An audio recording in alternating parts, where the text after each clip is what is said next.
Bon après-midi avec nous, bienvenue si vous nous rejoignez. Azure FM fête cette année ses 25 ans. La radio associative a vu le jour en 1995 à Célestat.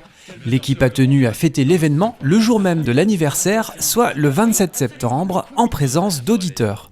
Le principe, c'était un petit peu que ces auditeurs puissent venir nous rencontrer l'équipe, parler avec l'équipe, assister à une émission, découvrir aussi l'envers du décor, comment est-ce qu'on fabrique une émission, comment est-ce qu'on fabrique l'info.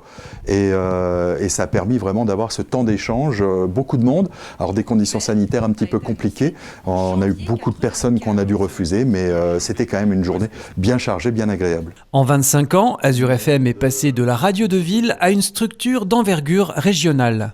Tout d'abord, une première étape, 98, des émetteurs complémentaires dans le Haut-Rhin pour couvrir ce qu'on qualifie de Centre-Alsace. Et puis ensuite, 2011, de nouveaux émetteurs sur la Bruche, dans le Val d'Argent, sur Colmar, où on a conforté notre couverture. Et puis là, depuis un an, il y a dans le domaine de la radio, ce qui s'est fait il y a quelques temps dans la télévision, on est passé de l'analogique au numérique, donc à la TNT.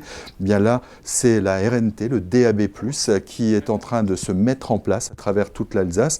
Et on a profité de cette occasion pour étendre encore davantage la radio. D'ici quelques mois, Azure FM aura une couverture de la quasi-totalité de l'Alsace, avec dès à présent déjà un émetteur numérique sur Strasbourg, il y aura Haguenau, il y a déjà Colmar. Malgré une couverture quasi-alsacienne, Azure FM s'attache à conférer une tonalité locale à ses émissions.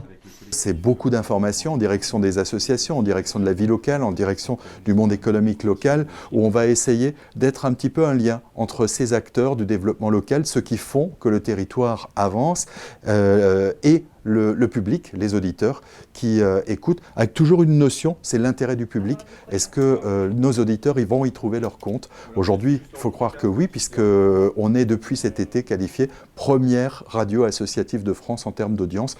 Preuve en est que le projet tel qu'il est développé aujourd'hui plaît. La radio associative a su négocier le virage du numérique. Elle propose du contenu exclusif sous forme de podcast.